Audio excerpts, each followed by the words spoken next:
శాసనసభ శీతాకాల సమావేశాల రెండో రోజు తీవ్ర ఉద్రిక్తతల మధ్య కొనసాగుతోంది. రాష్ట్రంలో రైతులు ఎదుర్కొంటున్న యూరియా కొరత అంశంపై చర్చ జరగాలని డిమాండ్ చేస్తూ ప్రధాన ప్రతిపక్షం బీఆర్ఎస్ అసెంబ్లీలో పెద్ద ఎత్తున నిరసనకు దిగింది. ఈ ఉదయం సభ ప్రారంభమైన వెంటనే బీఆర్ఎస్ ఎమ్మెల్యేలు చేతుల్లో ప్లకార్డులు పట్టుకుని అసెంబ్లీ హాల్లోకి వచ్చారు.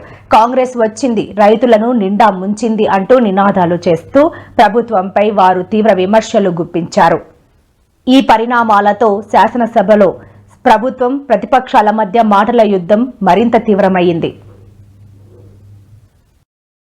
నేను గౌరవ లెజిస్లేటివ్ అఫేర్ మినిస్టర్ గారు శ్రీధర్ బాబు గారు, ఏం సార్ ఇది సభ నడిపించే పద్ధతి ఏంది? రెండోది ప్రధాన ప్రతిపక్షం. ఇప్పుడు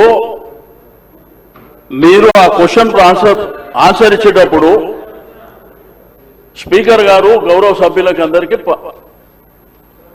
మాట్లాడే అవకాశం ఇచ్చారు. మాట్లాడినప్పుడు హరీష్ రావు గారు ఏం మాట్లాడారు మీరు చూసారు, మీరు రాసుకున్నారు కూడా. మేము పునరుద్ధరణ కార్యక్రమానికి సహకరిస్తాం, కానీ పేదవాళ్ళకు జరిగేటువంటి నష్టం విషయంలో మీరు ఏ పద్ధతిలో చేస్తారు అనేటువంటి అంశం చెప్పారు వారు.